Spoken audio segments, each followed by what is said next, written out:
અંબાજીમાં આદિજાતિના વિદ્યાર્થીઓના જાતિના દાખલા મામલે વિરોધ વિસંગતતાને લઈને દાતા એમએલએ સહિત આદિવાસી લોકોએ કર્યું વિરોધ પ્રદર્શન।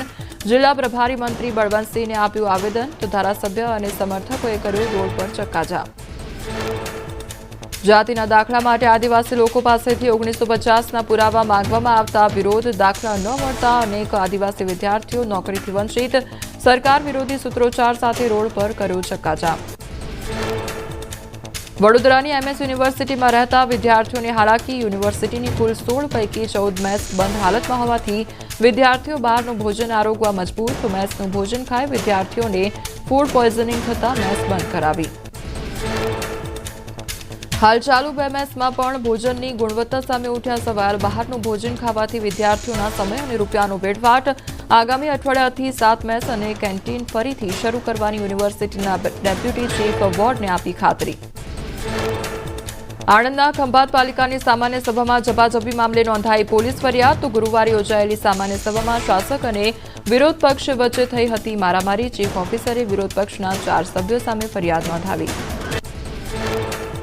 મહીસાગરના લુણાવાડા શહેરમાં આસ્થા એવન્યુ રેસિડેન્સીને કરાઈ સીલ। ગંદકી ફેલાવવા બદલ કરાઈ કાર્યવાહી। લુણાવાડા શહેરમાં લીલાવતી હોસ્પિટલ પાસે ગંદુ પાણી જાહેર માર્ગ ફેલાતું હોવાથી કાર્યવાહી કરાઈ। પાલિકાએ 3,500 રૂપિયા જેટલો દંડ ફટકાર્યો। નર્મદા જિલ્લાના રાજપીપળામાં રખડતા ઢોરના ત્રાસથી ગ્રામજનો હેરાન પરેશાન। સ્ટેશન રોડ, દરબાર રોડ, સંતોષ 4 રસ્તા સહિતના વિસ્તારોમાં રખડતા પશુઓનો આતંક વધ્યો। રસ્તા પર ઢોર અડીંગો જમાવીને બેસતા વાહન ચાલકો અને રાહદારીઓ પરેશાન।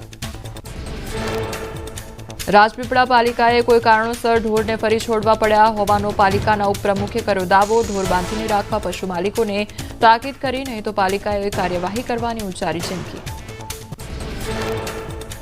અરવલ્લીની બાયડ નગરપાલિકામાં જન્મના દાખલા કાઢવાની કામગીરીમાં ભ્રષ્ટાચાર। પાલિકામાં 100 રૂપિયામાં દાખલો કાઢતા હોવાનો વિડીયો વાયરલ। નગીન નામના કર્મચારી સામે આક્ષેપ। પાલિકા તંત્ર સામે ઉભા થયા ગંભીર સવાલ। ભાવનગરમાં ખેડૂત પર હુમલાના મામલે સુરતમાં પાટીદારોમાં ફેલાયો ભારે રોષ। સુરતમાં પાટીદારોની સંકલન બેઠક મળી। 100 કાર્ડના કાફલા સાથે કાળા તળાવ જશે તો અસામાજિક તત્વોએ હથિયારથી કર્યો હતો હુમલો। સુરતના કતારગામમાં 2000 પાટીદારોની બેઠક યોજાઈ।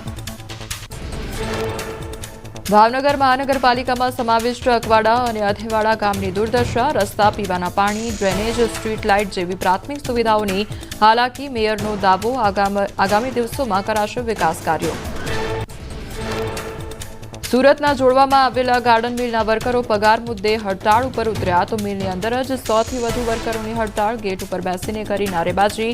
સમય મર્યાદા કરતાં વધુ કામ કરાવાતા હોવાનો આક્ષેપ। છોટાઉદેપુરના નસવાડી તાલુકામાં ભર ચોમાસે પાણી માટે ગ્રામજનોના વલખા। માતોરા ગામમાં લાખોના ખર્ચે નાખેલા સંપ અને પાઇપલાઇનો શોભાના ગાંઠિયા સમાન। 4 ફળિયાના 500 લોકોને પીવાના પાણી માટે હાલાકી। અમદાવાદના મણિનગરમાં આવેલી એજ્યુનોવા હાઈસ્કૂલની માન્યતા રદ કરવા ભલામણ। ડીઈઓ કચેરી દ્વારા કરાયેલા નિરીક્ષણમાં અનેક ખામીઓ સામે આવી। વેકેશન દરમિયાન શાળામાં જી અને નીટના ક્લાસ ચલાવાતા હોવાનું સામે આવ્યું। દાહોદના નાનીજરી અને કાલિયાકોટા રામા રોડ પર ભારે વાહનો પર પ્રતિબંધ મૂકવા માંગ। ગ્રામજનોએ પ્રાંત અધિકારીને આવેદનપત્ર આપી કરી રજૂઆત। ટ્રક ચાલકો અને રેતી માફિયા તરફથી મળતી ધમકીઓનો પણ ઉલ્લેખ કરાયો। સુરતના સરથાણામાં પાણીપુરી ખાઈ રહેલી યુવતીનું મોપેડ ટોઈંગ કરાતા યુવતીના હાલ થયા બેહાલ। આજીજી કરવા બાદ પણ મોપેડ ન છોડતા યુવતી જાહેરમાં રડવા લાગી। ટ્રાફિક પોલીસે દયા દાખવી મોપેડ નીચે ઉતાર્યું। સતલાસણા તાલુકાના વજાપુર સમરાપુરા ગામ પાસે ટ્રક ચાલકની શોધખોળ માટે જહેમત। પહાડ ઉપરથી ટ્રક ખીણમાં ખાબકી। અનેક કલાકો વીતવા છતાં ટ્રક અને ટ્રક ચાલકનો નથી મળ્યો પત્તો। ખીણનું પાણી ઊંડું હોવાથી રેસ્ક્યુ મુશ્કેલ બન્યું।